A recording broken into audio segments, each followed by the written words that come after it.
নমস্কার। গল্প স্বল্পর আসরে আপনাদের সবাইকে স্বাগত। আজ আমি আপনাদের দিব্যেন্দু কলিতের লেখা একটি গল্প পাঠ করে শোনাব। গল্পের নাম ফিরে আসা। বাচ্চার কাজ জানা লোক চেয়ে রবিবারের কাগজে বিজ্ঞাপন দিয়েছিল অশোক।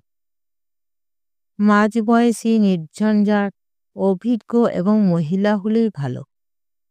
বিধবা কথাটা নিষ্ঠুর শোনায়। মনিকার পরামর্শে শেষ পর্যন্ত কেটে দিল। মনিকা বলল, বিধবা ছাড়া আর কে পরের ছেলে দায় নিতে আসবে? বরং মহিলা লেখো। বক্স নম্বরের বিজ্ঞাপন। উত্তর এলো 6টি।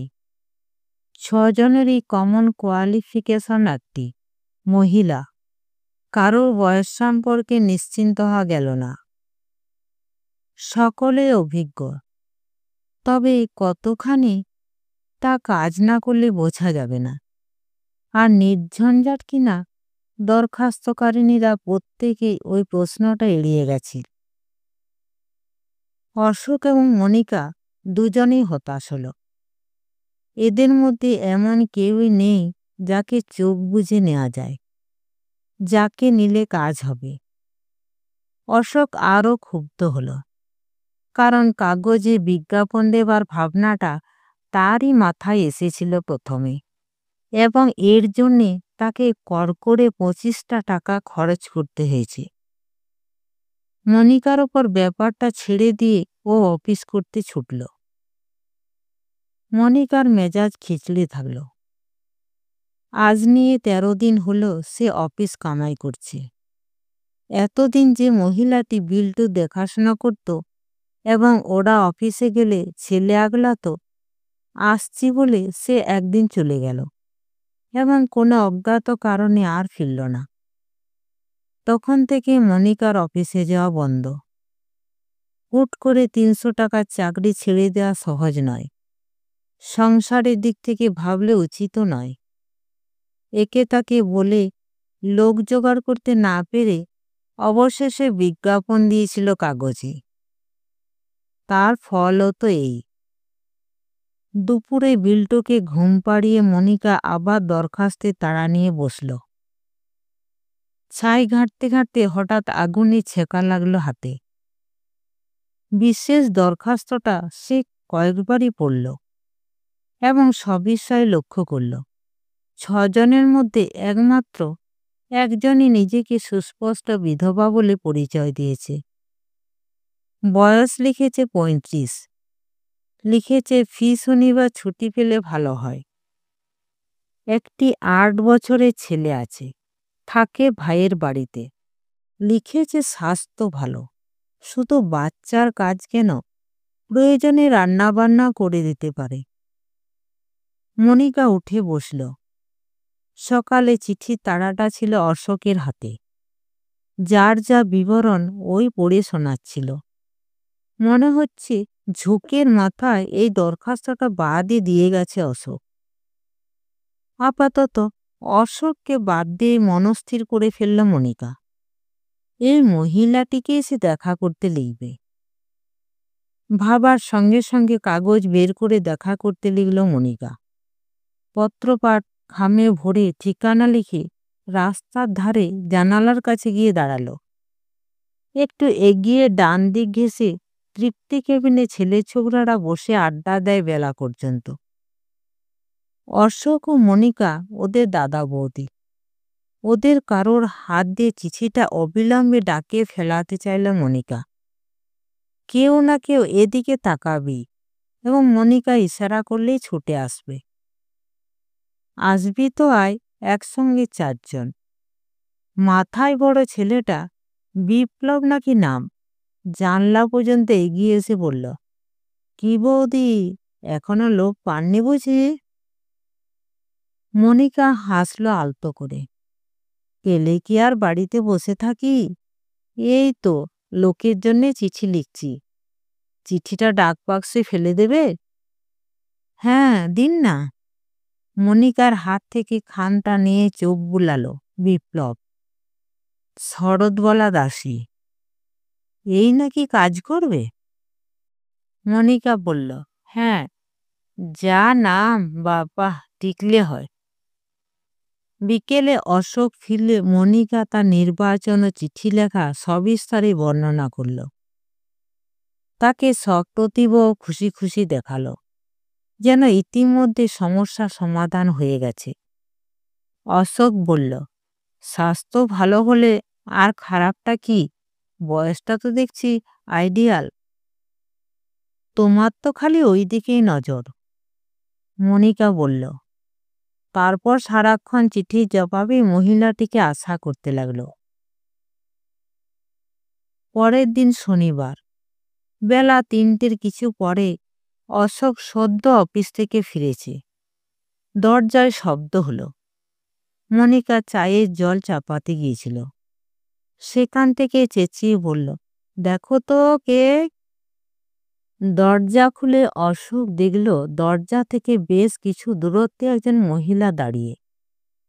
গায়ে সস্তা রংচটা শাড়ি, রুক্ষ ঘষা ঘষা চুলের মাঝখানে সিটিটা অস্পষ্ট সাদা। স্বাস্থ্য ভালো, সুতরাং অশোক আন্দাজ করল এ নিশ্চিত শরৎবালা। মহিলাটি ওর হাতে একটা মুখ ছাড়া খাম এগিয়ে দিতে অশোক সাগ্রহী ডাকল, আসুন আসুন। তারপর যতটা সম্ভব গলা তুলে মনিকাকে ডাকল, শুনছ, একবার এসো তো। মনিকা ভাবল, সোমবার থেকে সে হয়তো অফিসে যেতে পারবে। কিছুক্ষণ স্তব্ধভাবে মহিলার মুখের দিকে তাকিয়ে থেকে জিজ্ঞেস করল, স্বামী কতদিন গেছেন? আকস্মিক প্রশ্নে একটু কাঁপল শরৎবালা। সংকুচিত হয়ে বলল, 1 বছর। ও। অশোকে চোখে চোখ রাখল মনিকা। ছেলে ছেড়ে থাকতে পারবে? অবশ্য মাসে 1-2 দিন ছাড়তে পারি। 24 ঘন্টার কাজ, আমরা দুজনেই চাকরি করি। শরৎ ঘাড় নাড়ল, যার অর্থ হ্যাঁ বা না দুই হতে পারে। মনিকা ধরে নিল হ্যাঁ। তারপর ভাবল, 1 বছর আগে যে মেয়ের স্বামী মারা গেছে, টাকা পয়সার ব্যাপারে সে হয়তো খুব শেয়ানা হবে না। অবশ্য বিজ্ঞাপনে তারা মাইনের অঙ্কটা উল্লেখ করেছিল, 50-60। আগের লোককে 65 দিতে হতো। দরাদরি হবে জেনে একটু কমিয়ে রাখা। আগের লোককে 50 টাকা দিতাম, তোমাকেও তাই দেব। বাড়ির লোকের মতো থাকবে, রাজি তো?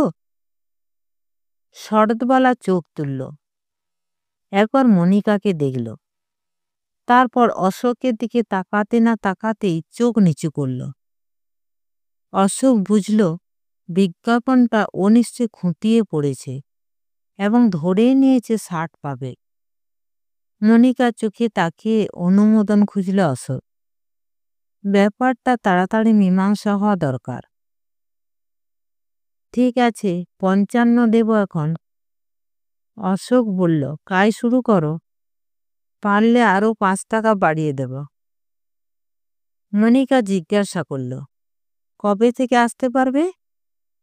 এবং শরৎকে নিরুত্তর দেখে নিজেই জবাব দিল, কাল রবিবার। কাল থেকে ভালো, বাড়িতে থাকবো, কাজ বুঝে নিতে পারবে। কি, রাজি তো? শরৎ ঘাড় নাড়ল, যার অর্থ হ্যাঁ। তোমার জন্যে রান্না চড়াবো, সকাল সকালে এসে পড়ো বাবা। 8টার মধ্যে হলেই ভালো।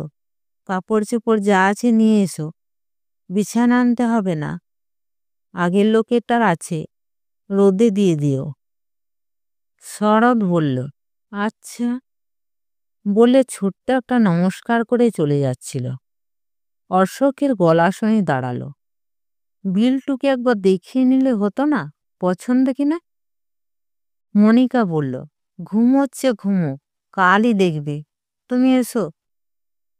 শরৎবালা হাঁটতে শুরু করলে রাস্তার দিকে তাকিয়ে ফ্রিজ ছবির মতো দরজায় আটকে থাকলো মনিকা আর অশোক অনেকক্ষণ। তারপর প্রথম চোখে পড়ল মনিকার।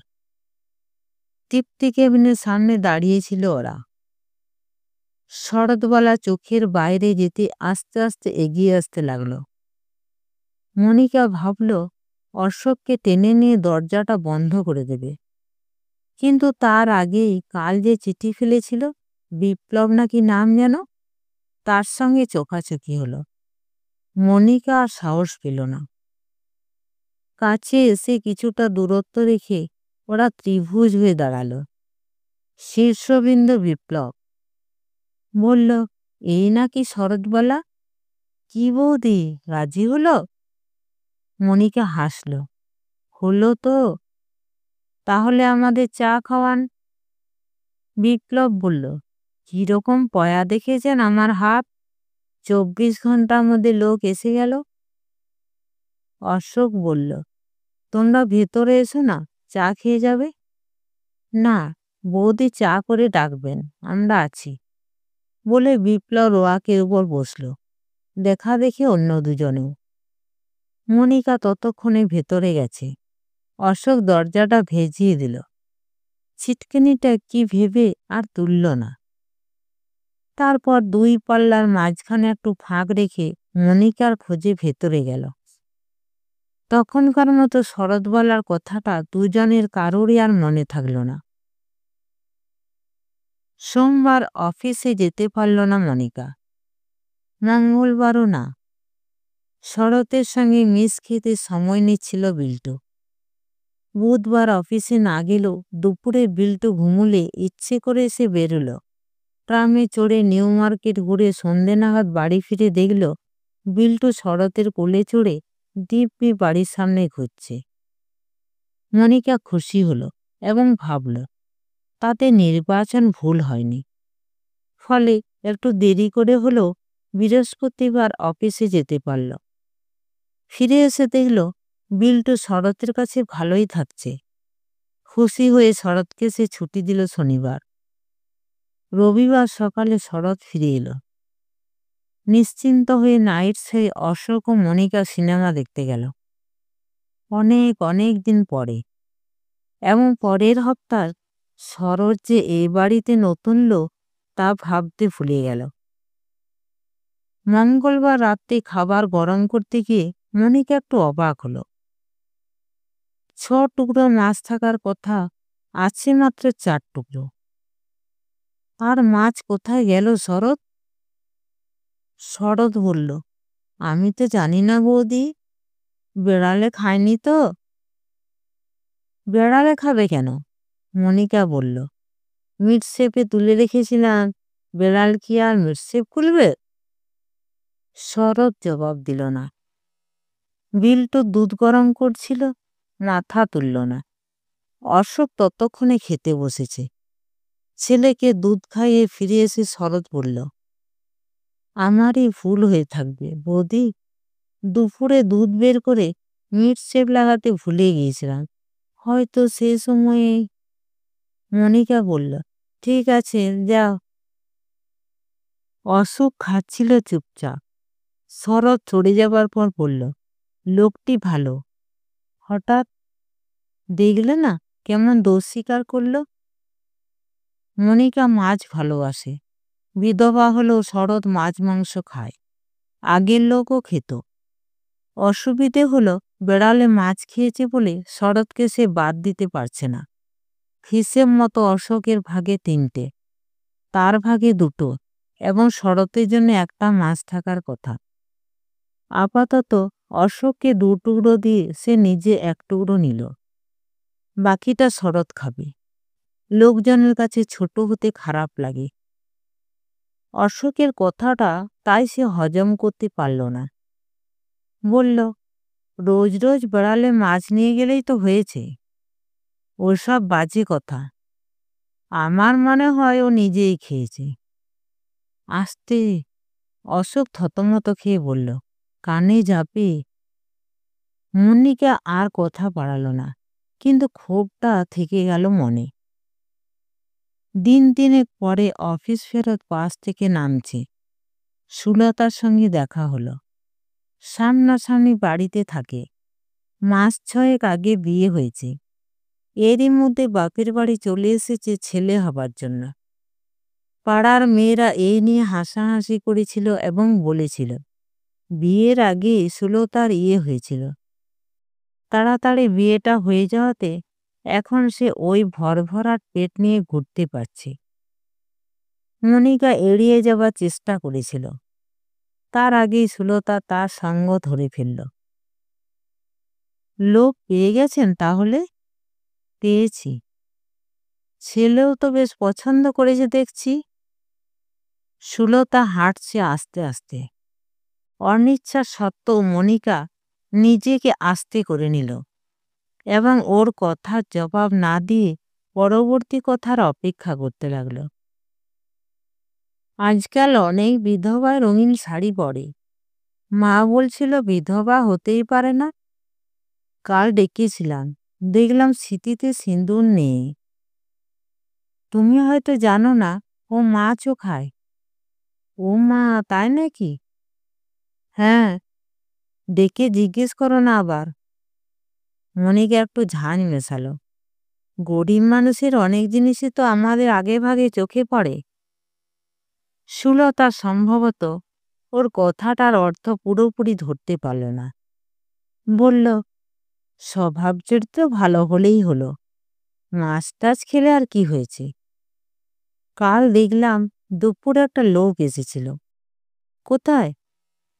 আপনার লোকের কাছে। জানলায় দাঁড়িয়ে কথা বলছিল।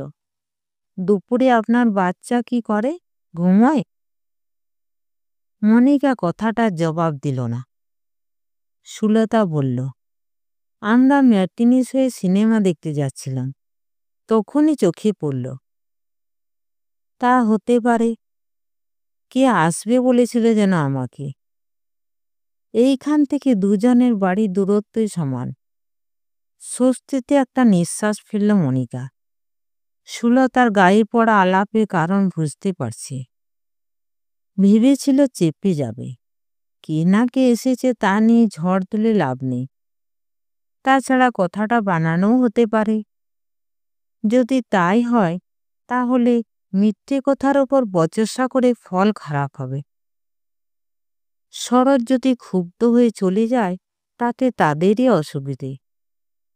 যাই ঘটে ঘটুক, শরতের তত্ত্বাবধানে ছেলে ও বাড়ি নিরাপদ থাকলেই হলো। এর বেশি কিছু আর চায় না মনিকা। কিন্তু সন্ধে নাগাদ কথাটা নিজে থেকে উঠল। মনিকা অশোকের জন্য চা বানাতে বলেছিল। চায়ে দুধ মেশাতে গিয়ে অসাবধানে প্যানশুদ্ধ সমস্ত দুধটাই উল্টে ফেলল শরৎ। এত অন্যমনস্ক হয়ে কাজ করলে দুধের আর দোষ কি? মনিকা বলল, কাজে মন থাকলে তবে তো করবে। হাতটা কেমন কেঁপে গেল বৌদি। আমতা আমতা করে শরৎ বলল, কাজে মন নেই বলছেন কেন শুধু শুধু? আমি কি কাজ করি না? অত কৈফিয়ত চেও না বাবু। ভেবো না আমি কোনো খবর পাই না। কনডেন্স মিল্কের টিন কাটতে কাটতে ফুঁসে উঠল মনিকা। দুপুরে আমরা বাড়ি থাকি না বলে স্বাধীন হয়ে ওঠো। লোক এসেছিল, সে খবর পায়নি ভেবেছ? ও মা, কবে? কবে আবার? কাল? বলে তেরছা করে ওর মুখের দিকে তাকালো মনিকা। বলো, মিথ্যে বলছি? মিথ্যেই তো। শরৎ হঠাৎ গুটিয়ে নিল নিজেকে। একটু থেমে নিচু গলায় বলল, তোমাদের খাচ্ছি, চাকরি করছি বলে বিধবা মানুষের নামে এসব বলবে? সন্দেহ হলে ছাড়িয়ে দিলেই তো পারো। মনিকার সীমানা এ পর্যন্ত। রাগ না পড়তে বাধ্য হয়ে থেমে গেল এবং মনে মনে সুলতাকে গালাগালি দিল। তারপর ভাবল, শরৎকে ঠান্ডা করার দায়িত্ব তার। এরপর আর ছুটি পাওয়ার ভরসা নেই। শরৎ চলে গেলে তারই বিপদ। তখন থেকে মনিকা সুযোগ খুঁজতে লাগল। এলো রাত্রে। শরৎকে নিজে ডেকে খাবার দিল এবং বলল, কথাটা শুধু শুধুই বলিনি শরৎ, পাড়াটা খারাপ, এ ওর পেছনে সবসময়ই লেগে আছে। যেমন আছো ছেলে নিয়ে বাড়ির মধ্যেই থাকবে, আর ওই সামনের বাড়িতে কোনোদিন ডাকলেও যাবে না। সুলতা মেয়েটা ভালো নয়। প্রয়োজন বুঝে মনিকা আজ তরকারির ভাগটা বেশিই রেখেছিল। রুটি চিবোতে চিবোতে শরৎ বলল, সে আমি বুঝি বৌদি, তোমাদের নামেও কি কম বলেছে নাকি? কি বলেছে? কি আবার? শরৎ বলল, দাদাবাবু অফিস গেলে নাকি তুমি ওই পাড়ার ছেলেদের সঙ্গে গল্প করো, ওদের ডেকে চা খাওয়াও। মনিকা পড়ে গেল, কিন্তু তৎক্ষণাৎ মনস্থির করতে পারল না। এটুকু বুঝল, জবাব না দিলে শরৎ সুলতার কথায় বিশ্বাস করবে। থমথমে গলায় বলল, সত্যি বলেছে? বলো, তাহলে এক্ষুনি আমি দাদাবাবুকে বলবো। এত আস্পর্ধা ওর? না বৌদি, এ নিয়ে আর অশান্তি করো না। যে বলেছে তার মুখে কূট হবে। ব্যাপারটা ওইখানেই চাপা পড়ে গেল। যদিও মনিকা তককে তককে থাকলো, সুযোগ পেলে সুলতাকে সে দেখে নেবে। তখন থেকে যাতায়াতের পথে চোখের সামনে তৃপ্তি কেবিনের অস্তিত্ব ইচ্ছে করে ভুলে থাকতে চাইল সে, এবং এইসব নিয়ে এত সচেতন হলো যে শরতের কাজে কোনোরকম খুঁত বের করতে পারল না। রবিবার দুপুরে যুথিকা বেড়াতে এলো। গায়ে গায়ে লাগানো বাড়ি। এদের বাথরুম থেকে ওদের বাথরুমে জল ঢালার শব্দ পাওয়া যায়।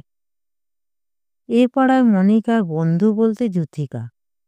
যখন লোক ছিল না, যুথিকা মাঝে মাঝে এসে বিল্টুকে ধরত। কথায় কথায় মনিকা সুলতার প্রসঙ্গ তুলল। তুই বলেছিলি ওর বর নাকি লম্বা ঢেঙা মতন? যুথিকা বলল, সেদিন দেখলুম ওই পেট নিয়ে একটা প্যান্ট পরা বেঁটে লোকের সঙ্গে ভবানীপুরে পাঞ্জাবি হোটেলে ঢুকছে। অসুবিধে হবে ছেলে তাহলে। স্কুলের খাতায় তো আর একটার বেশি বাবার নাম দেওয়া যায় না। যা বলেছিস ভাই, এক শরীরে যে কি করে অতগুলো পুরুষের সঙ্গে লেগে থাকে, আমার তো ভাবলেই। দরজায় বেল পড়তে ওরা চুপ করে গেল। মনিকা দুবার শরৎ শরৎ করল এবং আবার কলিং বেল পড়তে নিজেই উঠে গেল। সম্ভবত গল্পে সে খুব বেশি মশগুল হয়েছিল, না হলে শরৎ সন্ধে পর্যন্ত ছুটি নিয়েছে এই কথাটা তার মনে পড়ত। দরজা খুলে সংকুচিত হলো মনিকা। দু পকেটে দুই হাতের বুড়ো আঙুল আলতোভাবে লাগিয়ে পা দুটো কেষ্ট ঠাকুরের ভঙ্গিতে ক্রস করে দাঁড়িয়ে, চোখে সরু ফ্রেমের সানগ্লাস। বিপ্লব হাসতে লাগল। কি বৌদি, চিনতে পারছেন না মনে হচ্ছে? পেরেছি। মনিকা ভুরু সমান করে নিল। এই সময় হঠাৎ? হঠাৎ? বিপ্লব ঘড়ি দেখল। ভর দুপুরে আসিনি কিন্তু। মনিকার অস্বস্তি লাগছিল। দু হাতে দরজা আগলে ও দাঁড়িয়ে থাকল। অশোকদা আছে? না, উনি বেরিয়েছেন। রোববার দুপুরেও বেরোন? পা দুটো সোজা করে দাঁড়ালো বিপ্লব। সানগ্লাসটা খুলে নিল চোখ থেকে। আপনার শরৎবালা দাসী এখনো কাজ করছে না? মনিকার রাগ হচ্ছিল। বিপ্লবের ঘাড়ের উপর দিয়ে ওই চটপট সুলতাদের বাড়ির দিকে তাকালো। জানালাটা বন্ধ। তারপর চোয়াল শক্ত করে বলল, করছে।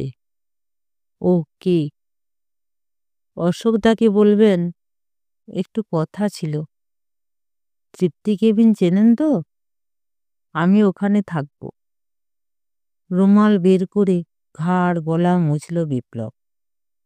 তারপর চকিতে ওয়াক ছাড়িয়ে রাস্তায় পা দিল। মনিকা কিছুই বুঝতে পারল না। সন্ধে উতরে শরৎ ফিরল, তারপর অশোক। মনিকা সঙ্গে সঙ্গে কিছু বলল না। পরে ধীরে সুস্থে বিকেলের ঘটনা সবিস্তারে বর্ণনা করল এবং বলল, ছেলেটা কথাবার্তার ভঙ্গি এমন ইতরের মতো। ইতরামি আমি ভেঙে দেব।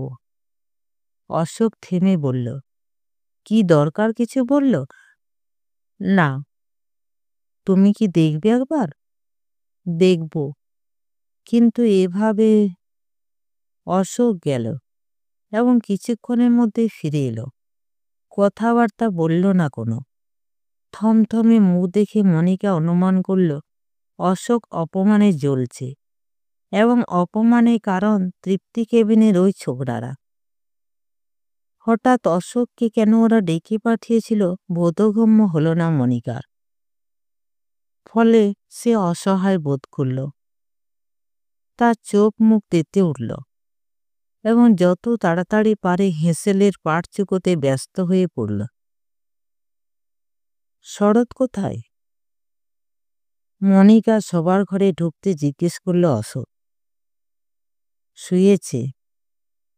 শোবার ঘরের দরজাটা ভেজিয়ে দিল মনিকা। বিছানায় উঠে এলো। বিল্টুর মাথা পড়ে গেছে বালিশ থেকে।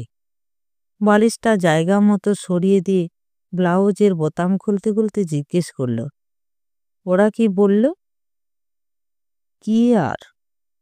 অশোক ততক্ষণে অনেকটা ধাতস্থ হয়েছে। সিগারেটের ধোঁয়ায় গলা ভর্তি করে শূন্যে ধোঁয়া ছাড়ল। লোকজন বাড়িতে রাখার ঝক্কি। তোমার শরতের কাছে প্রায় দুপুরে নাকি একটা লোক আসে।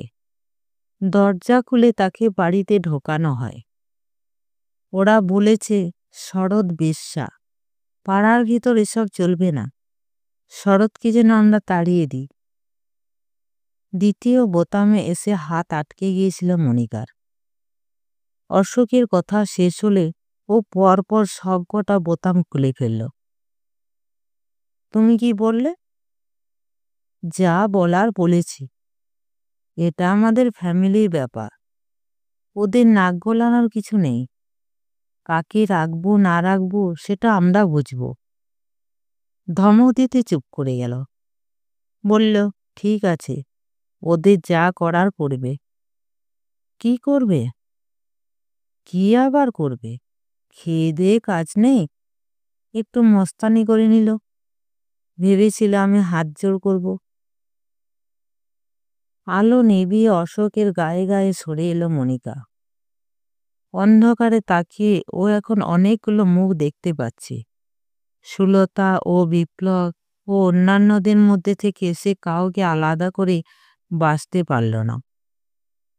ব্লাউজের বোতাম খোলার মতো পরপর অনেকটা নেমে গেল শুধু, এবং ভাবল চাকরিটা যদি শেষ পর্যন্ত ছাড়তে হয় তাহলে অনেকগুলো টাকা ক্ষতি হবে। আমি কি শরৎকে বলবো? না, এখনই কিছু বলার দরকার নেই। পরের দিন মনিকা অফিসে গেল না। বিল্টু ঘুমানোর পর শরৎ শুতে গেল এবং তারপর অনেকটা সময় ধরে মনিকা ভাবতে লাগলো, আজ কেউ না কেউ আসবে। এইভাবে সে অনেকক্ষণ অপেক্ষায় কাটালো। অবশেষে বিকেল পড়ে আসতেও যখন কেউ এলো না, মনিকা জানলায় গিয়ে দাঁড়ালো এবং আশা করল তৃপ্তি কেবিনের ছেলেগুলির সঙ্গে চোখাচোখি হলে সে আগের মতো হাসবে এবং যদি ওরা উৎসাহ দেখায় কথা বলবে। যথাসময়ে ওরা তৃপ্তি কেবিনের সামনে এসে জড়ো হলো এবং মনিকাকে দেখে সম্ভবত পিছন ফিরে দেয়ালের মতো দাঁড়িয়ে থাকল। মনিকা হতাশ হলো। ঠিক করল যা হবার হবে। কাল সে আবার অফিস যাবে। পরদিন অফিসে বেরোবার আগে শরৎকে ডেকে মনিকা বলল, কাল দুপুরে রায়দের বাড়িতে খুন হয়েছে, শুনেছ? ওমা, সে কি? রায়দের বাড়ি কোনটা? সে তুমি চিনবে না। ঢোক গিলে আত্মবিশ্বাস ফিরিয়ে আনল মনিকা। বউ একা থাকতো, ফেরিওয়ালা দেখে দরজা খুলেছিল। খুন করে গয়নাপত্র সব নিয়ে গেছে। পাড়ার ছেলেরা বলেছে দুপুরে অচেনা লোক দেখলেই ধরবে। তুমি বাবু সাবধানে থেকো, আমরা বাড়ি থাকি না সকলেই জানে। তুমি যেন কাউকে দরজা খুলে দিও না। ও মা গো! শরৎ আঁতকে বলল, আজ থেকে বরং জানলার কপাটগুলো এঁটে দেবো। শরতের চোখে মুখে নির্ভুল আতঙ্কের ছাপ খুঁজে পেল মনিকা। তারপর আশ্বস্ত হয়ে অফিসে বেরোল। সেদিনও কিছু ঘটল না। 3 দিন পরে অফিস থেকে বাড়ি ফিরে মনিকা অবাক হলো। দরজা খুলল যুথিকা। কোলে বিল্টু। বিল্টুর হাতে মস্ত এক বেলুন। কি জানি বাবা, কি ব্যাপার? যুথিকা বলল, 3টে নাগাদ ডাক বাক্স খুলতে গেছি, একটা ছেলে এসে বলল, পাশের বাড়ির লোক বোধহয় পালিয়ে গেছে, একটু দেখুন তো গিয়ে। এসে দেখি দরজা ভেজানো, শরৎ নেই। তোর ছেলে কিন্তু ঘুমোচ্ছিল। সে থেকে আছি, খুঁজে দেখ জিনিসপত্র কিছু নিয়ে গেল কিনা। মনিকা এই ঘর থেকে ও ঘরে গেল। তারপর আবার গোড়া থেকে খুঁজতে শুরু করল। গয়নাগাটি সে ভোল্টে রাখে, আলমারির চাবিও থাকে সঙ্গে। বেরিয়ে এসে ব্যর্থ গলায় বলল, হঠাৎ কি হলো বলতো? ছেলেরা বলা বলি করছিল দুপুরে নাকি পাড়ায় মারামারি হয়েছে, কাকে ধরে ঠেঙ্গিয়েছে। কাকে? কি করে বলবো, কর্তা ফিরলে খবর পাবো হয়তো। যুথিকা চলে যাওয়ার পর বিল্টুকে কোলে নিয়ে মনিকা জানলায় গিয়ে দাঁড়ালো। বিকেল পড়ে আসছে, রাস্তায় লোকজনের চলাচলও স্বাভাবিক। শুধু তৃপ্তি কেবিনের সামনে আজ আর জটলা নেই। জানলায় দাঁড়িয়ে সে অশোকের ফেরার অপেক্ষা করতে লাগলো। বাড়ি ফিরে অশোক বলল, আমি জানতাম এরকমই হবে। আস্তে আস্তে শুনলাম দুপুরে কার যেন পেট ফাঁসানো হয়েছে। এ বোধহয় শরতের সেই লোক। দেখো আবার পুলিশে আমাদের নিয়ে না টানাটানি করে। মনিকা বলল, নিশ্চয়ই ওই ছেলেগুলোর কাজ। আজ তো ওদেরও দেখছি না। চুপ। অশোক ব্যস্ত হয়ে বলল, ও কথা আর বলবে না, শেষে কি নিজেরা খুন হব। যথা নিয়মে মনিকার অফিস যাওয়া বন্ধ হলো আবার। এবং নতুন লোক না পেয়ে মনিকা ধরেই নিল এবার তাকে চাকরি ছাড়তে হবে, এবং সে বিমর্ষ হয়ে থাকল। প্রায় মাসখানেক পরে একদিন দরজার শব্দ হলো আবার। মনিকা বিল্টুকে নিয়ে শুয়েছিল। তাড়াতাড়ি উঠে গিয়ে দরজা খুলল এবং দেখল ময়লা থান পরে রোগা শীর্ণ এক শরৎ দাঁড়িয়ে। কি ব্যাপার, তুমি এভাবে? কাজটা খালি আছে বৌদি? হ্যাঁ বা না মনিকা কোনো উত্তর দিল না। শুধু শরতের মুখের দিকে তাকিয়ে থাকতে থাকতে ভাবল, শরৎকে যদি আবার রাখা হয় তাহলে তার অনেক সুবিধে হবে। প্রথমত সে নিশ্চিন্ত হয়ে অফিসে যেতে পারবে। তারপর মাছ মাংসের ভাগে আর টান পড়বে না। সবচেয়ে বড় কথা, ফাঁকা দুপুরে সুযোগ নিয়ে শরতের কাছে আর কেউ আসবে না। বিমূঢ় মনিকা একবার তৃপ্তি কেবিনের দিকে তাকালো এবং বলল, তুমি ভেতরে এসো, দাদাবাবু না আসা পর্যন্ত অপেক্ষা করো। নমস্কার। গল্পটি শুনে যদি ভালো লাগে চ্যানেলটিকে লাইক, শেয়ার এবং সাবস্ক্রাইব করবেন। আপনাদের সহযোগিতা এবং ভালোবাসা আমার খুবই প্রয়োজন।